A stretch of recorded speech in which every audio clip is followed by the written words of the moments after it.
Today inside the program, we go look inside the work of the National Cybersecurity Center and what they do, what they put in place for address the issues we get for cybercrime in the country. For sake of that, I want for welcome the program Victor Cisse, the Director Ecosystem and Capacity Building National Cybersecurity Center. Good morning and welcome to the program. Good morning, Salon. Good morning and good morning, listeners. And also today inside the program Good Morning Salon, we go talk to representative from the integrated municipal expert. We go can talk about the Transform Freetown project as one of the components them with the municipal reintegration. I want to welcome the Modupe Williams, one of the integrated principal experts. Good morning and welcome to the program Good Morning Salon. Good morning and good morning, listeners. Okay, and we start with Victor Cisse, Director Ecosystem and Capacity Building National Cybersecurity Center. As this institution, they established through an act of parliament inside 2021 through the National Cybersecurity and Crime Act, and the mandate now for support the fight against cybercrime and also threats, and CC the internet space free for people in the country. Well, since then establish them, then they put different things there in place. Make we get the program within they do this office don't they do since then create and within a own sector we the ecosystem and capacity building sector the units don't they do. Good morning again and welcome to the program. Good morning, Salon. Good morning and thank you very much. Good morning, listeners. I bring you greetings from the National Cybersecurity Coordination Center. Okay. We established by an act of parliament, as the moderator rightly say. And since 2021, this act don't be passed in parliament. The bill don't be passed in parliament to make an act. They don't become law. And in 2023, we begin full operations, wherein we clear mandates them for coordinate all cybersecurity related issues in the country. And since we begin operation, we don't do a whole lot of things them. One, we know say cybersecurity, first of all, now a new concept now this part of the world. And so what you do, first of all, now for raise awareness, let people even know what's cybersecurity they're about, and within some of the cyber crimes that we define inside the law, and give support to the different stakeholders, including the police, including the judiciary, and all other sectors of government, so that we all go put on together and fight cyber crime. And we not only stop there, we go on and make sure say we get international partnerships and collaboration, because the fight against cyber crime, no one person, no one institution, no one country, no will fit and win them. Because this not the type of crime where the criminal no need for left in bedroom self for commit the crime. It is done in bedroom. Once he get access to internet, he can commit cyber crime. So they do a whole lot of collaboration with international partners, local partners, and different stakeholders them, so that we all go come together and fight. We can look at the efforts we don't do for fight cyber crime in the country, but for listeners, what do you regard as cyber crime and we want to work for fight against? Well, for put in very simple terms, cyber crime na any crime we go commit using the internet and technology.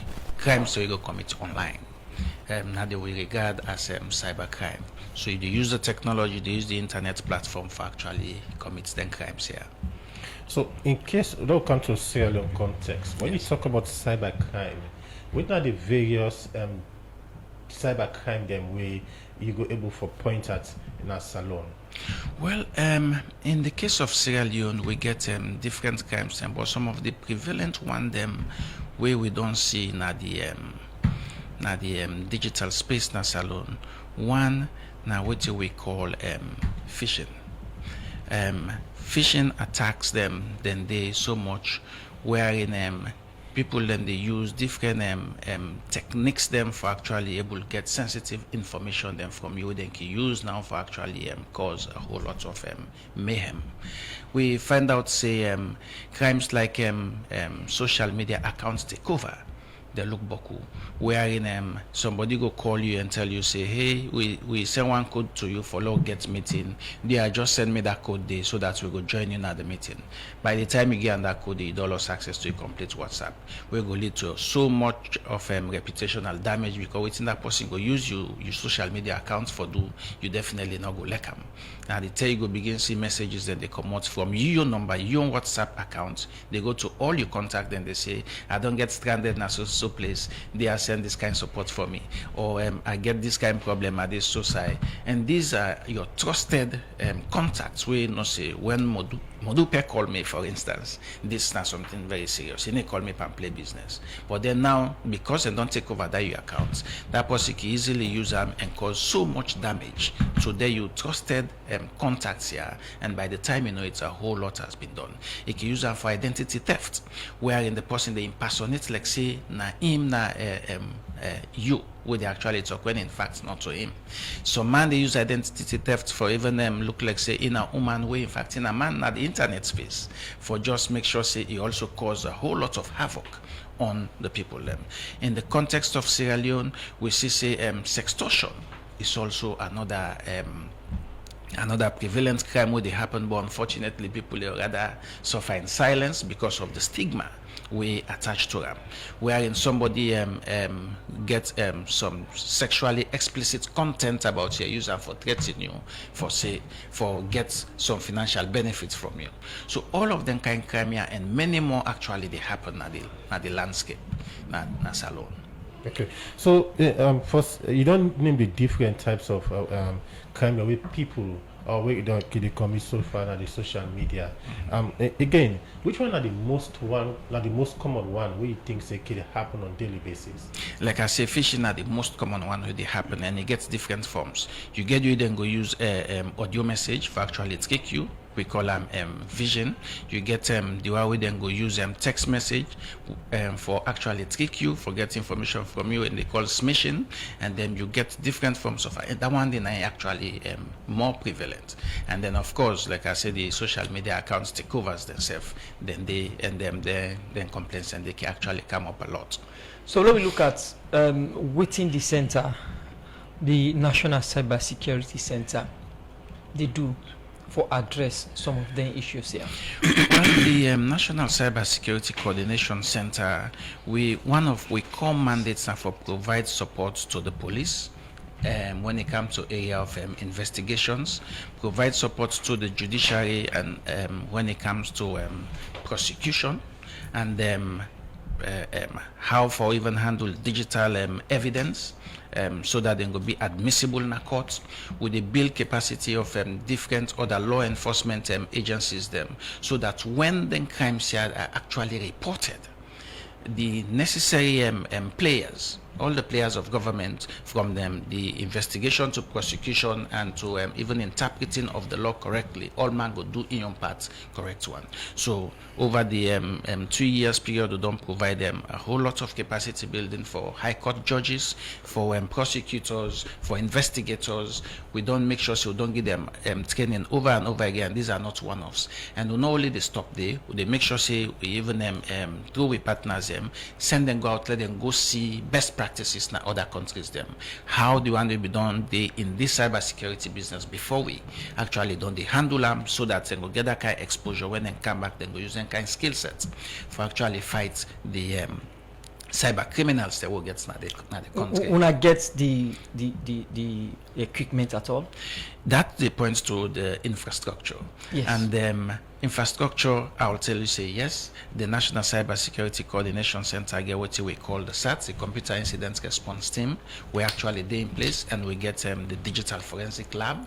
But then, is that enough? Absolutely not. We definitely need foresee more of that. We foresee that in different upgraded to different forms, so that the country in response to cybercrime could be even far more robust than what it be right now. Infrastructure-wise, yes, those equipments exist, but like I say, they are not enough. We will need more of the one and then the expertise. The equipment is one thing. You need the expertise for able to operate those equipments as well.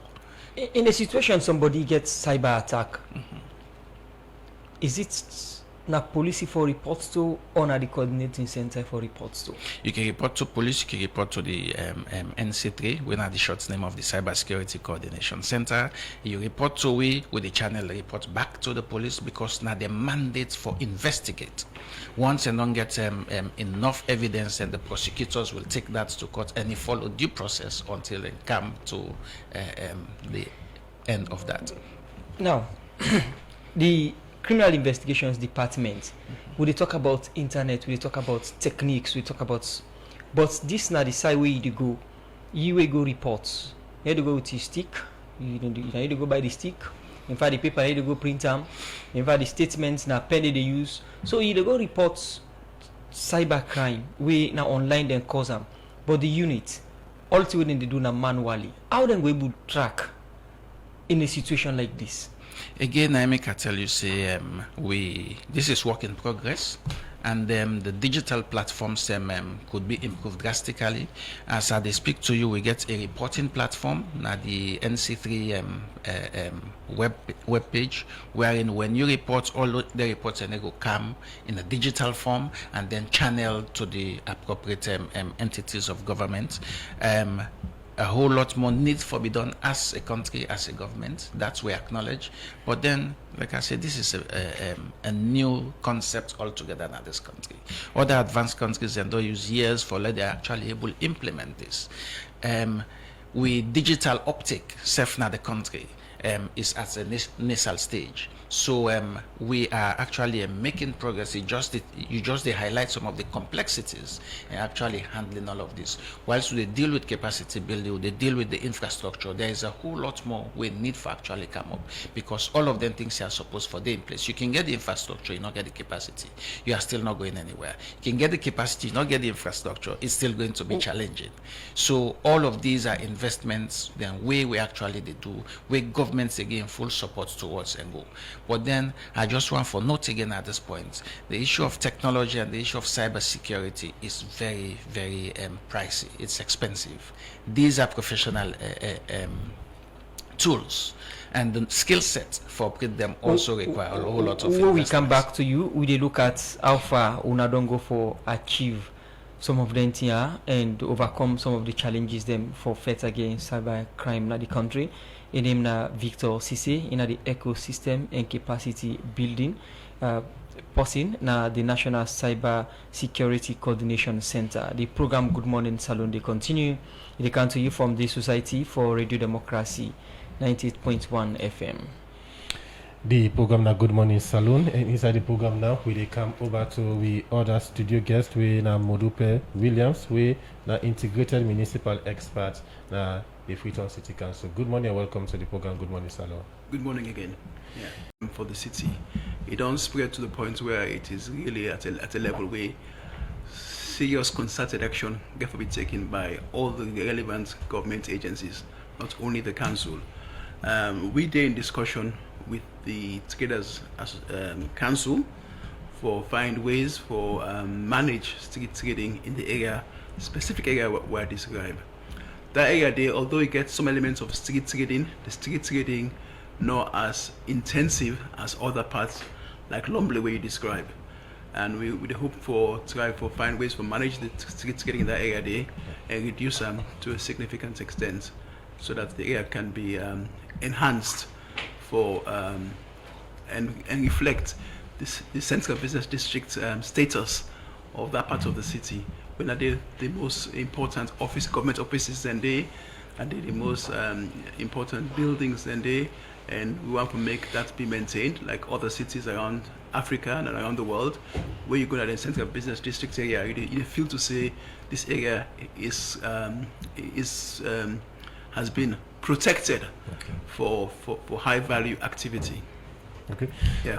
In name na Modupe Williams, in an integrated municipal expert, don't they take way through the regeneration initiative, the urban regeneration project where the Freetown City Council they implement. I come to you, Victor Cisse.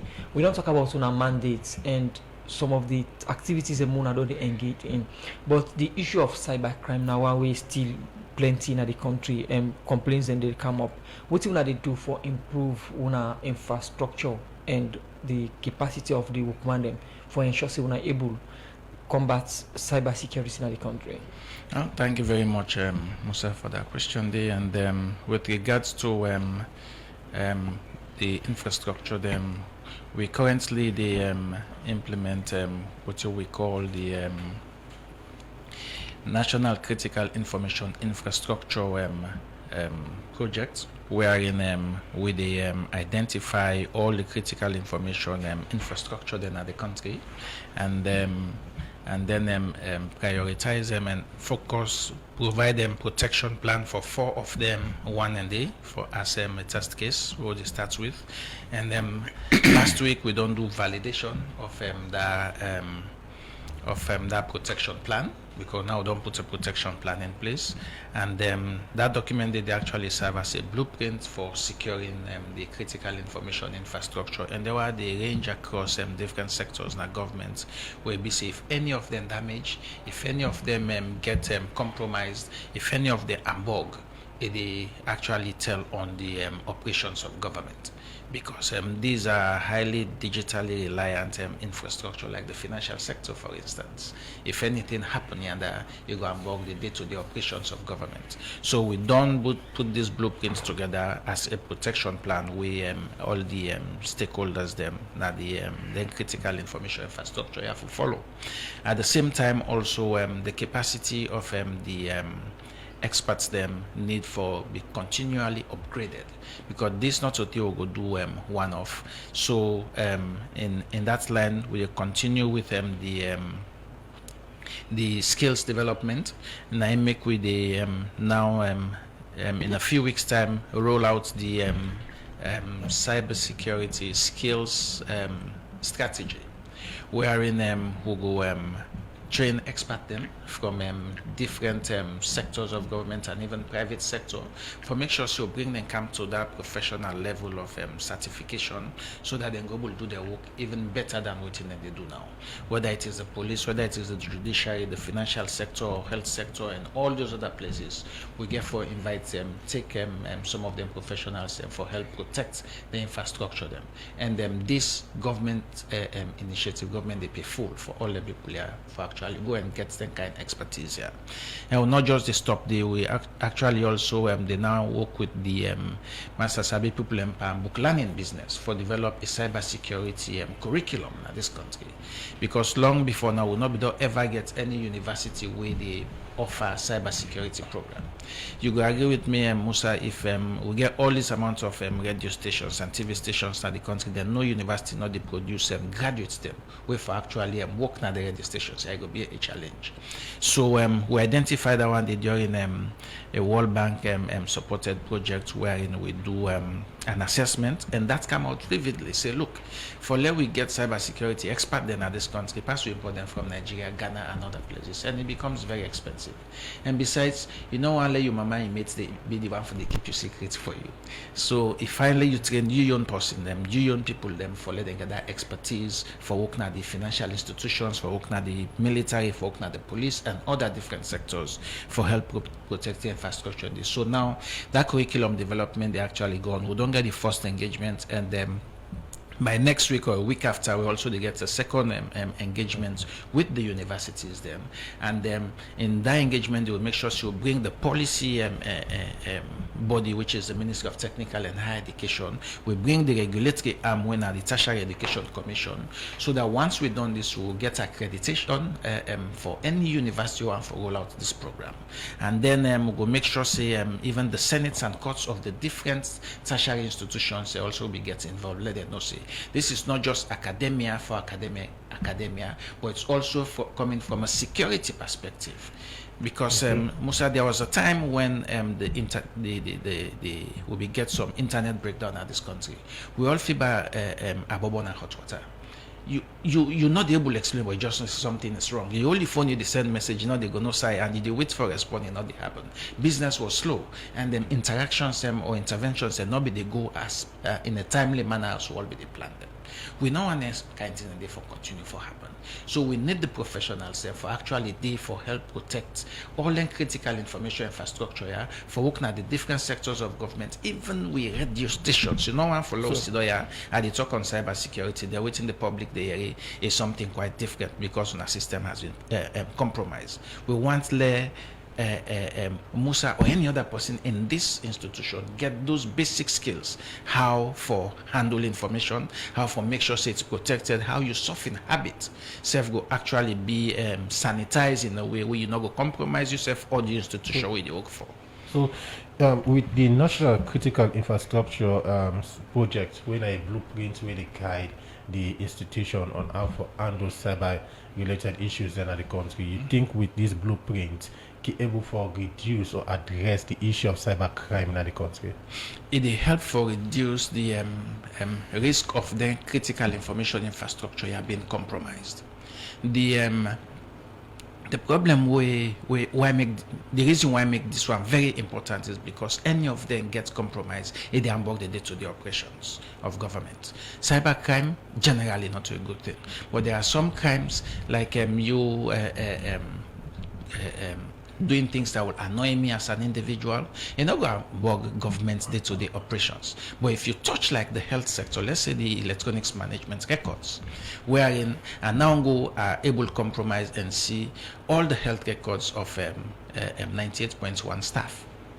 You can imagine the damage we don't go cause if are unlawfully published out. So we need for get the critical information infrastructure are highly protected. The blueprints they tell we, they provide guidelines, they provide them that necessary elevation of security where we need so that they will be properly protected. Okay. Earlier on, you talk about say with the infrastructures that we don't put in place now, are able for take matters of cybercrime in our courts. Mm-hmm. And when you look at cybercrime issue, a highly intelligent issue, we need evidences of cyber issues and where don't be committed. Then we look again into the capacity of the center in terms of producing the evidences and in a court where we able to convince, say yes, cyber crime don't be committed. Well, first of all, for start off, let's just lay the pretext. You only begin to talk about crime when we get the reporting aspect of it actually being handled in a timely manner. Because when a cyber crime has been committed, the reporting is very critical. Timely reporting is very crucial. And the method of which you take report and the timeliness will either help the police officers investigating this for actually get all the evidence they need, or then go lose out because of the time lead. And then when we talk about cyber crimes, since these are digital evidence, then they are very, very volatile.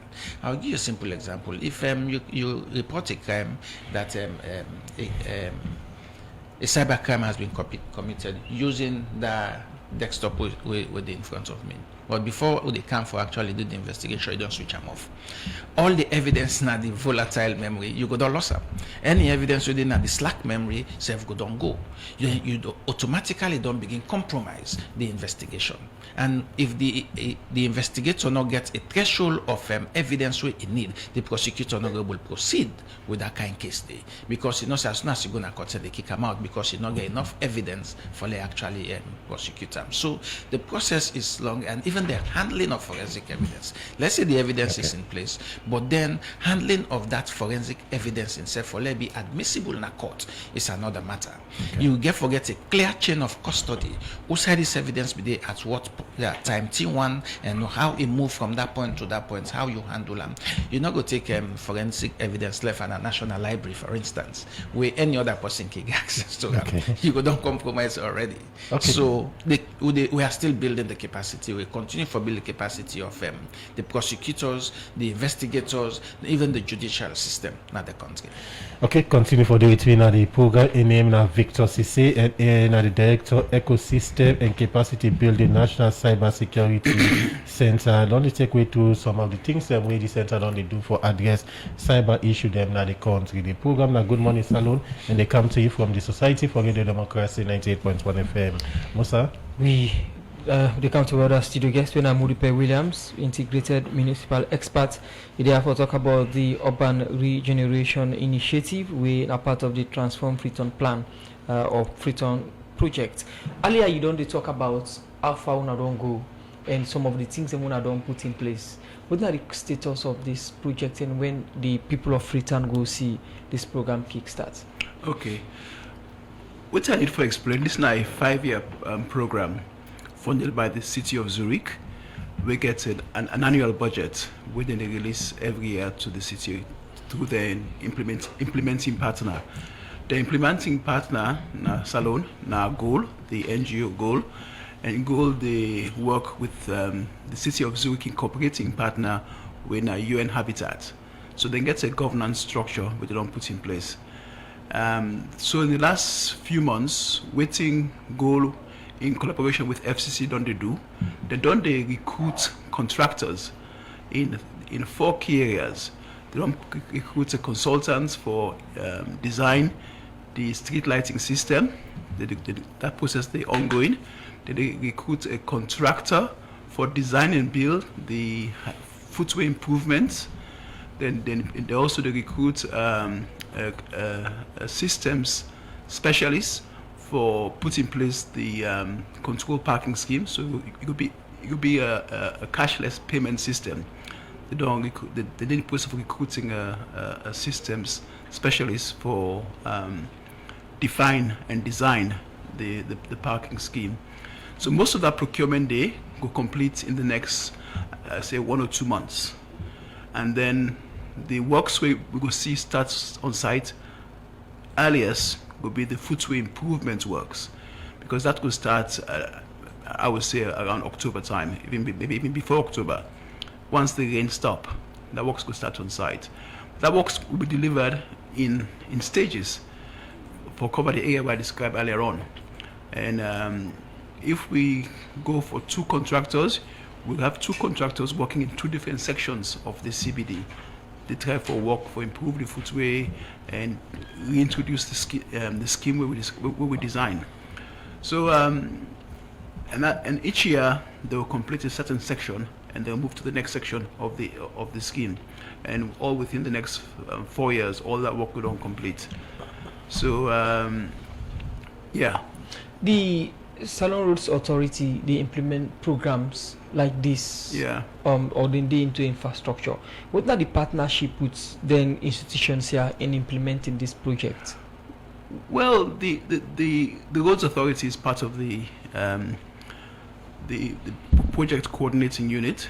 They're part of the team. We get an agreement with them, so we work with them collaboratively in implementing the works. So it's not an issue of whose mandate it is. It's that the funding has been secured and we want to make the city benefit from the access to these funds. And so we're working with all partners to ensure this improvement will be critical for improve the ambience or the beauty of the city. We want for benefit from the funding and make sure we get some in place. As I said earlier, the CBD, which we meant to be the most attractive part of any city. Any city where you go, if you go into the CBD, say you're at the part of the CBD where you get the buildings are they in a good state, the road in a good state, it's well managed, because it is the part of the city where people want to see. So in the case of Freetown, in the last 20-30 years, that area they not as well managed as it used to be, and we try for restore that, because the CBD get a lot of potential. And the only part of Freetown where the road layout stay in a very structured way, we could allow for very high density developments. We get much taller buildings and get a lot of activity inside that small space there, and that's very, very good for business. In America, New York, they get a square mile around Wall Street.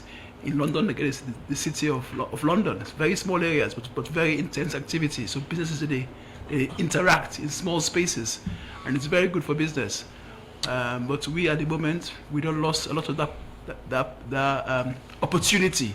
That's one for claim back for Freetown. You say funding don't be approved. How much money will they talk about, and when it will be available to una? Well, the funding is already been approved. It's 3 million. It is about 3 million USD, but the funding is 2.5 million Swiss francs because it's funding from the city of Zurich, so it comes in Swiss francs, but it's approximately about 3 million US dollars, and it's over a 5-year period. And the funding is given in stages. They disperse the funding in stages through the implementing partner, and goal as the implementing partner in country, and they procure the contractors for the delivery of the works. Okay. Yeah. We come to Victor Cisse, the Director Ecosystem and Capacity Building, now the National Cybersecurity Coordination Center. We don't they talk about the activities them, what you don't do so far and what you don't plan for do. For people who they listen to una now, what in your words of courage to them that the National Cybersecurity Coordination Center would be on top of situation for protects them in the cyberspace? Well, family listeners, them my word of encouragement to honor is the fight against cybercrime, very challenging task, and for address the issues of cybercrime all over the world, it don't prove to be a very challenging task, and this require a huge investment on the capacity development.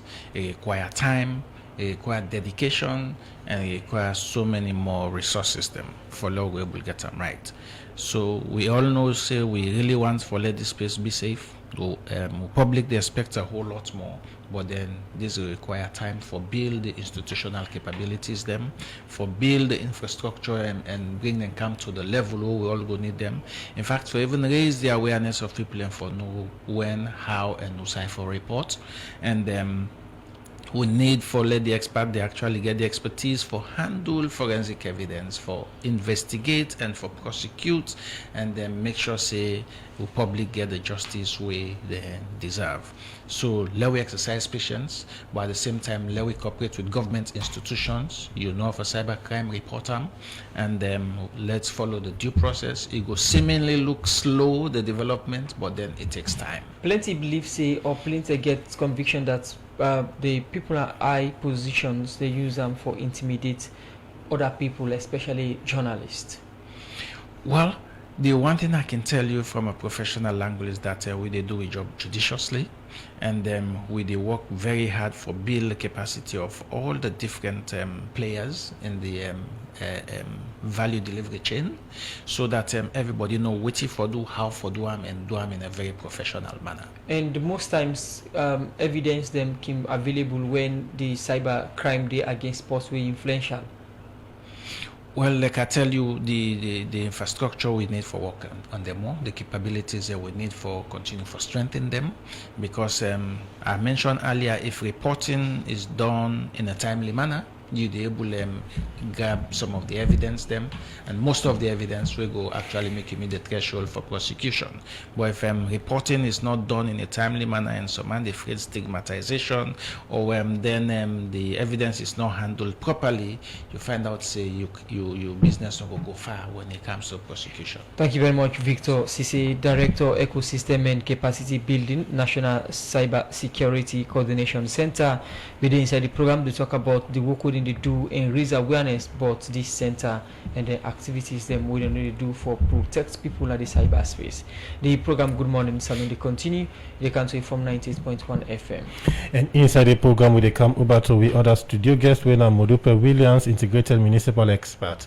You don't talk about this project. I don't start for the engage stakeholder there, especially people in the CBD area we get for be affected. That's right, yes.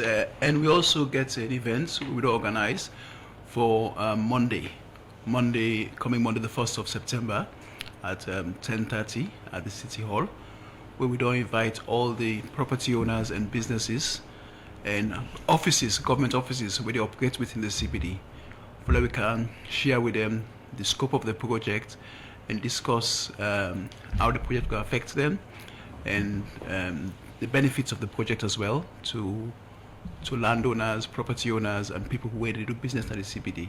So we all go there on the same page, and we all go work together collaboratively find solutions to the problems within the CBD. For the benefit of listeners and viewers of Radio Democracy, when you talk of the CBD area, now from Usai to Usai? Well, the CBD now a broad area in terms of definition, but we define this as the core, the central business district, the core of the CBD. Where now you get the government offices, you get the law courts, you get the large banks.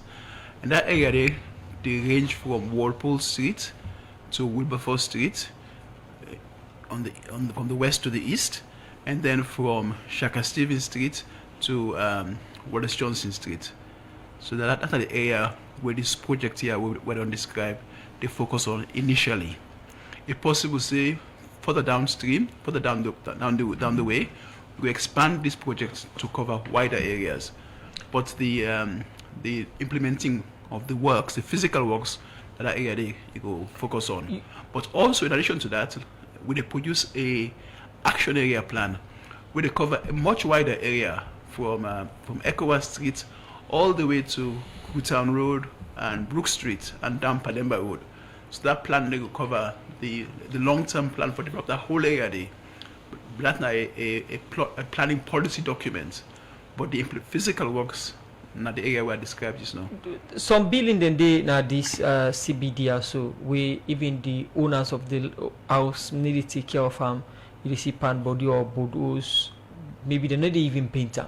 This project in any way they capture some of the things in there? Yeah, the policy documents we will produce for govern the CBD go touch the area then they. So if, for example, if you don't start a building, you don't left for building for the last 20 years, the building day in the site unoccupied, the building day in decay. We want to make we get the opportunities for stepping, for ensure that sites they not they cause what they call blight, it not affect the other properties where they are adjacent to them. Most cities get a lobby in certain parts of the city for maintain a certain level of infrastructure. You need for ensure say all man they maintain them building, all man they ensure say the rules them we govern that area they are adhered to. Yeah. You say CBD na Usai offices then they Usai government offices then they, but then places here now one way the megaphone business and even accessibility now one way challenging. What you want to do in terms of street trading and the excess noise now them place here? Yeah, well, it could be a step-by-step approach. We could deal with the most significant problems first. Street trading are a problem now the CBD at present, but that area there where I just described, although it gets elements of street trading, it's not as bad as other parts of the city, and we go try to find solutions. We go try to reduce the street trading, and in areas also we need for permit street trading, we go on for permit street trading in a controlled way. So we're in discussions with the Traders Council on how we can reduce street trading and manage street trading. So if street trading is allowed in certain areas, we go limit the amount of space per trader. We go make them use certain stalls, designed and implemented stalls. All of the kinds of things for make the street trading be better managed and more controlled. Thank you very much, Modupe Williams, integrated municipal experts. Been there inside the program. They talk about urban regeneration initiative.